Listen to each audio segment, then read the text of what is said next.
moral and spiritual condition has passed away. Behold, new things have come. Because spiritual awakening bring a new life. आत्मिक जागृता नई जिंदगी को लेकर आती है। बहुत खूबसूरत ट्रांसलेशन है। जो व्यक्ति इंग्लिश जानता है, मैं आपको बताना चाहता हूं ना, 2 Corinthians chapter 15 verse 17 amplified version, जब आप पढ़ोगे आप बहुत इंजॉय करोगे इस वचन को। ये वचन बहुत ही अच्छे तौर पर बताया गया है कि जैसे हम यीशु को ग्रहण कर देते हैं, हम पूरी तौर पर नए हो गए। हम किसी भी तौर पर पुराने नहीं हैं, हम पूरी तौर पर नए हैं। हम उसके साथ सट गए हैं, हम उसके साथ ग्राफ्टेड हो गए, हम उसके साथ जुड़ गए, हम पूरी तौर पर नए हो गए। हमारे पुराने ख्यालात, हमारे पुराने जो भी चीज है, हमारे कर्म है, हमारी आत्मिक चीजें, वो सारी चीज मिट गई है और उसने हमको नया बना दिया। तो जैसे ही आप मसीह को अपने जीवन में ग्रहण करते हो, आप पूरी तौर पर नए हो जाते हो। आप पूरी तौर पर नए हो जाते हो। मुझे कल के दिन एक फोन आया था। एक अच्छी विश्वासी है लड़की, महिला सिस्टर है, और मुझे लगता है कि लगभग 12-15 साल से उनका विवाह भी हो गया है, बड़े बड़े बच्चे हैं उनके। सो उन्होंने कहा, पास्टर मुझे 5 मिनट आपसे बात करना है। मैंने कहा आप बोल सकते, कोई प्रॉब्लम नहीं। उन्होंने कहा कि मुझे थोड़ा सा तकलीफ हो रहा है, मुझे थोड़ी समस्या हो रही है, कि आप सलाह दे सकते हो। मैंने कहा हाँ बिल्कुल, आप बताइए, मैं फ्री हूं, आप बात कर सकते हैं। उन्होंने कहा किसी ने मुझे बताया, किसी पास्टर ने मुझे बताया कि मेरे अंदर 8 से 10 दुष्ट आत्माएं हैं। अब मैंने कहा ये मजाक है। मैंने कहा वो नया विश्वासी होगा कोई, तो वो अपने आप को पास्टर कहता होगा। मैंने कहा आपको क्या लगता है? उन्होंने कहा नहीं पास्टर, मुझे भी ऐसे लगता है। मैंने कहा ये आपका सोच है, आपको कुछ भी लगे, लेकिन आप नई सृष्टि हो। आप यीशु पर विश्वास करते हो, पवित्र आत्मा तुम्हारे अंदर है और तुम परमेश्वर की मंदिर हो, और दुष्ट आत्मा तुम्हारे अंदर नहीं आ सकता है। मैंने बहुत डांटा वहां पर। मैंने कहा तुम ऐसे कैसे कह सकते हो? मैंने कहा ऐसे विचारों को खारिज करो, खंडित करो। मैंने कहा सबसे बड़ी समस्या आपकी क्या है कि आप परमेश्वर को नहीं जानते, आप संसार से जुड़े हुए हो। जो चीज करने के लिए परमेश्वर ने आपको बुलाया, आप उस चीज से दूर हो, और आपके माइंड में खाली ऐसी चीजें आ रही है कि उसने मेरे साथ ऐसा क्यों किया, उसने मुझे हाय हेलो क्यों नहीं कहा, उसने मुझे प्रेज द लॉर्ड क्यों नहीं कहा, उसने मुझे अच्छा व्यवहार नहीं किया, और मेरे परिवार वाले ऐसे। आपके मन में ऐसे विचार आ रहे हैं। उन्होंने कहा हाँ पास्टर ऐसे विचार है। मैंने कहा उसी की वजह से समस्या है। शैतान हमारे दुष्टात्मा हमारे अंदर नहीं आ सकता है, लेकिन वो विचार भेजता है, और विचारों के जरिए वो मजबूत गढ़ बनाना चाहता है। इसीलिए पौलुस कहता है रोमी किताब 12 में कि तुम्हारे मन के नया हो जाने से, पौलुस चाहता है कि तुम्हारा मन नया हो जाए। मन नया मतलब संसार के बारे में न विचार करते हुए परमेश्वर और उसके वचनों के बारे में विचार करे। तो जब मैंने उनसे बातें किया, मैंने उनके लिए प्रार्थना किया, और फिर जब मैंने शाम को उनके सास के साथ बात किया, उन्होंने कहा कि पास्टर इसमें बहुत सारे चेंजेस है। पिछले 1 हफ्ते से इसने हमको परेशान करके रख दिया था, लेकिन अभी इसमें बहुत सारे चेंजेस है, अभी ये फ्रेश दिख रही है। मैंने कहा टेंशन मत लो, अभी कोई दुष्ट आत्मा नहीं सता सकता है। समस्या क्या है कि हम नहीं जान पाते कि हम कौन है, और उसी की वजह से दिक्कत ही है, उसी की वजह से प्रॉब्लम है। अब एक बहुत बड़ा जोक हमारे साथ हो गया जब हम मिशन ट्रिप पे थे। अब कुछ लोगों को समझ में आएगा तो वो एंजॉय करेंगे, लेकिन कुछ लोग के सर के ऊपर जाएगा। लेकिन मैंने बहुत एंजॉय किया। मेरे साथ और एक पास्टर थे, उनको समझ में नहीं आया कि जोक क्या हो गया। हमारा एक सभा खत्म हुआ, मुझे लगता है सैटरडे नहीं,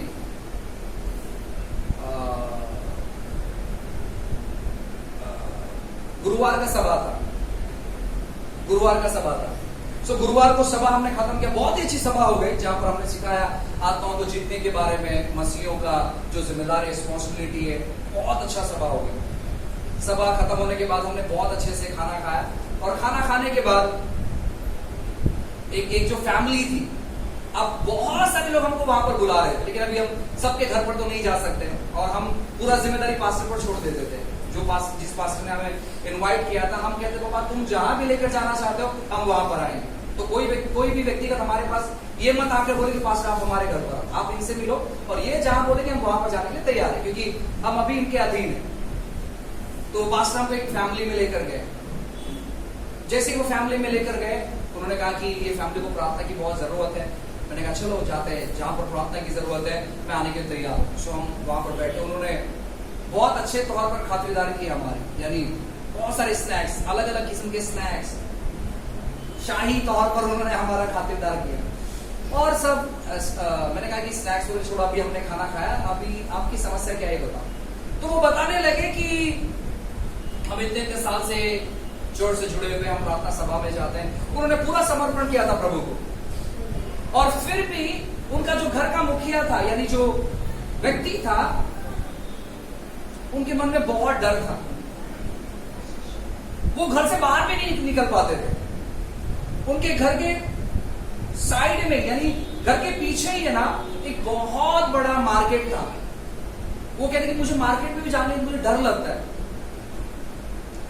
सो मैंने कहा हाँ फिर क्या हो गया? फिर उन्होंने कहा नहीं, मैंने एक दिन शराब पी लिया। मैंने कहा ठीक है। फिर मैंने कहा मुझे बहुत डर लगता है, मुझे ऐसा लगता है, मुझे वैसा लगता है। सो मैंने उनको कहा कि देखो बाइबल में लिखा है कि तुम परमेश्वर की मंदिर हो। परमेश्वर बात मैं बहुत ही सीरियस तौर पर उनको मैं बता रहा था, समझा रहा था कि तुम कौन है, तुम क्यों ये चीज नहीं कर सकते, तुम्हारा महत्व क्या है। मैं बहुत गंभीर तौर पे समझा रहा था।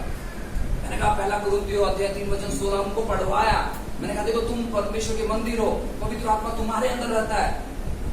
उन्होंने कहा हाँ पास्टर, पवित्र आत्मा मेरे अंदर रहता है, मैं परमेश्वर का मंदिर हूँ, इसलिए जब मेरा बदन दर्द देता है ना, मैं किसी को भी पाँव लगाने नहीं देता हूँ मेरे शरीर को। ये क्या था?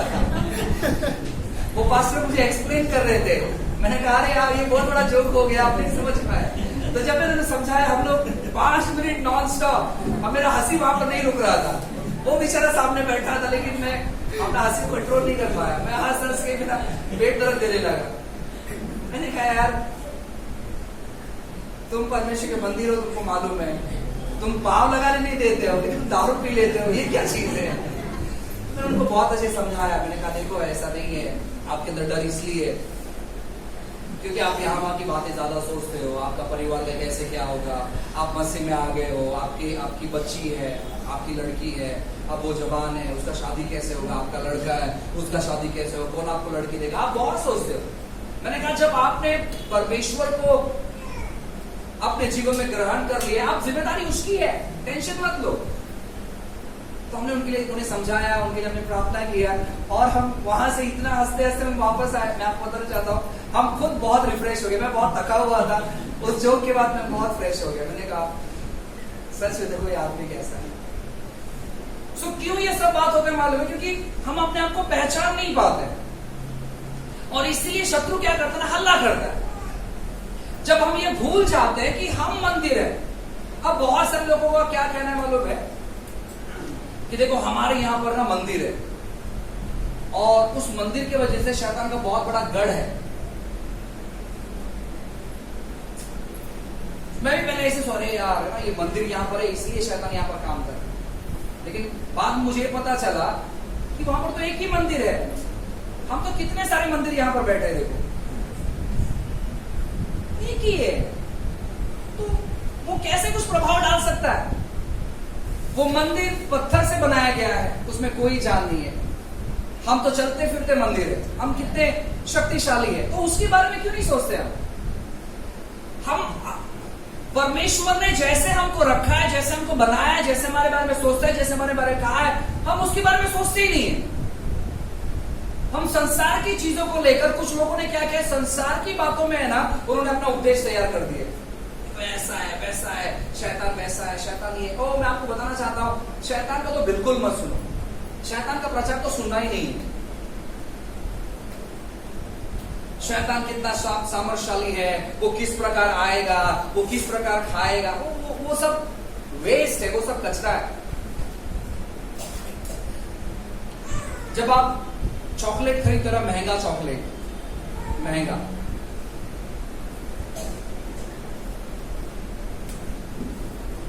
हम उसे खरीद के खाते नहीं डायरेक्ट, हम उसे खरीदते हैं, उसका रैपर खोलते हैं, उसके अंदर और एक गोल्डन का या गोल्ड टाइप या तो फिर सिल्वर रैप उसके ऊपर होता है, वो हम खोलते हैं और फिर खाते हैं। सो ये जो टीचिंग्स है ना शैतान वाला, ये सब रैपर है, ये कचरा है, इसको साफ करो। ऐसे चीजों पर ध्यान मत दो। इन दिनों में सबसे ज्यादा जरूरी बात यह है कि हम कौन है मसीह में, इसको जानो। जब आप ये जानोगे कि मसीह में आप कौन है, शैतान दूर से देखेगा और वो कहेगा कि देखो वो आ रहा है, मुझे मेरे समय से पहले सता मत। जब हम जाने कि हम कौन है। लेकिन जब आप नहीं जानोगे कि आप कौन है, फिर आपको कहना पड़ेगा देखो ये यीशु का लहू है, देखो मैं अभी आग बुला रहा हूं, देखो अभी तुम जल जाओगे, ये सब नाटक करना पड़ेगा। लेकिन जब आप जानोगे कि आप कौन है मसीह में, तो मैं आपको बताना चाहता हूं ना, शैतान आपको देखकर ही वो शांत हो जाएगा। हमको जानने की जरूरत है कि हम कौन है मसीह में, यीशु हमारे बारे में क्या सोचते हैं। और एक वचन पढ़ते हैं, व्यवस्था विवरण अध्याय 31 व्यवस्था विवरण 31 वचन 6। तू हियावान और दृढ़ हो, उनसे न डर और न भयभीत हो, क्योंकि तेरे संग चलने वाला तेरा परमेश्वर यहोवा है, वह तुझको धोखा न देगा और न छोड़ेगा। ठीक है, बाइबल कहते हैं डर मत, भयभीत मत तो हो, तेरा परमेश्वर तेरे साथ साथ रहेगा या तेरे साथ चलेगा। सो जुने नियम में परमेश्वर साथ में रहते थे, साथ में चलते थे। वो कभी आग का खंबा या तो कभी बादल का खंबा बनकर वो सुरक्षा करते थे। लेकिन नए नियम में ऐसा नहीं है। पहला कुरिन्थियों अध्याय 3:16 के अनुसार हम उसके मंदिर हैं। अब वो हमारे साथ में नहीं चलता है, वो हम में होकर चलता है। वो साथ में नहीं चलता है, वो हम में होकर चलता है। साथ में चलना अलग है और हम में होकर चलना अलग है। जुने नियम में कोई भी व्यक्ति परमेश्वर का मंदिर नहीं था, चाहे वो मूसा हो, चाहे वो अब्राहम हो, चाहे वो दाऊद हो, वो परमेश्वर के मंदिर नहीं थे। उन्हें जाना पड़ता था परमेश्वर से मुलाकात करने के लिए। परमेश्वर कभी कहते थे तू पहाड़ पर आ, कभी कहते तू मुझे छावनी में मिल, कभी कहते तू निवास मंडप में मिल, कभी कहते मेरी उपस्थिति वहां पर है। नए नियम में ऐसा नहीं है। नए नियम में हमें परमेश्वर से मिलने के लिए जाना नहीं पड़ता, वो खुद हम में आ गया। जुने नियम में हमें दूर जाना पड़ता था परमेश्वर को मिलने के लिए। नए नियम में परमेश्वर ने क्या किया, अपना सिंहासन उठाया और उसने कहा ठीक है यार, किस व्यक्ति ने मुझे ग्रहण किया है, उसने वो सिंहासन उसके अंदर डाल दिया और कहते कि मैं अभी ना तुम्हारे अंदर रहूंगा, तुम्हें आने की जरूरत नहीं है, तुम्हें खाली जानने की जरूरत है। उसका सिंहासन, उसने स्वर्ग छोड़ दिया और वो तुम में आकर रहना चालू कर दो। उसने कहा मुझे स्वर्ग में रहना कोई इंटरेस्ट नहीं, मुझे अच्छा नहीं लगता है वहां पर।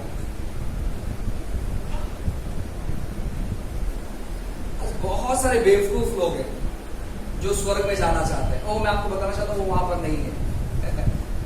वो वहां पर उसका कोई इच्छा नहीं है वहां पर। उसने स्वर्ग कब का छोड़ दिया है और वो हम में आकर रहता है। वो कहता है कि तुम जहां मुझे लेकर जाना चाहते हो मैं रेडी हूं, मैं तुम्हारे अंदर हूं। सो इस कॉन्शियस में हमें आना है। सबसे पहली बात कि परमेश्वर कौन है और दूसरी बात हम उसमें कौन है। जब हम यहां जान जाएंगे, मैं आपको बताना चाहता हूं, हमारा जीवन जीने के लिए, हमें अपना जीवन जीने के लिए कठिन तकलीफ नहीं होगी। हम बहुत ही स्मूथली और आसानी से जीवन जिएंगे। हमें दिक्कत ही नहीं, हमें परेशानी नहीं होगी, हमारे अंदर डर नहीं रहेगा। यीशु जहां कहीं गया कमियां वहां पर थी, लेकिन जैसे वो वहां पर पहुंचा कमियां चली गई। मैंने रिसेंटली एक जन को कॉल किया और मैंने कहा कि हम आपके गांव में आएंगे। और आप उनसे संपर्क करना और उनको बोलना कि जितने भी गांव के लोग हैं सबको इकट्ठा करना, क्योंकि अब बहुत सारा अपडेट जब हम यहां से जब ये बार के जो ट्रिप पर गए, मैं आपको बताना चाहता हूं बहुत सारे अपडेट को हमने अपने अंदर अपडेट कर लिया है। सो उन्होंने पूछा कि पास्टर क्या आपको प्रभु ने कहा है उस गांव में आने को? मैंने कहा उसका इच्छा ही है, हमें उसकी आवाज सुनने की जरूरत है। अगर आप उसकी आवाज सुनने की अपेक्षा में तो आप शारीरिक हो। उसकी इच्छा यहां पर है कि उसको परेशान करना है बार-बार, उसकी इच्छा है। उसने कहा जाओ चेले बनाओ, पिता पुत्र और पवित्र आत्मा के नाम से बपतिस्मा दो और तुम जहां भी जाओगे मैं तुम्हारे साथ में हूं। सो बिंदास लो, इस वचन को उठाओ। और जब मैं आपको बताना चाहता हूं स्वर्ग वापस नहीं खुलेगा, स्वर्ग से परमेश्वर अपना हाथ नहीं बढ़ाएगा। जो भी कुछ होगा ना वो आपके अंदर से बाहर आएगा, क्योंकि बाइबल कहता है कि तुम्हारे अंदर से जीवन का जल का सोता बहेगा। वो ऊपर से कुछ नहीं करेगा, क्योंकि वो यहां पर है। जो भी होगा यहां से होगा। इसको जानने की जरूरत है। जब वो कहता है कि तुम मेरे मंदिर हो, मैं आपको बताना चाहता हूं परमेश्वर कोई भी घिनौने चीज में आकर नहीं रह सकता है। मैं आपको बताना चाहता हूं जब उसने तय किया कि वो आपके अंदर रहेगा, तो मैं आपको बताना चाहता हूं ना, उसने पूरा प्लानिंग किया है, उसने पूरा योजना बनाया। इस योजना को जानने का कोशिश करो। अपना दिमाग वहां पर मत लगा, क्योंकि जहां पर हम अपना दिमाग लगाते हैं वहां पर हम हार जाते हैं।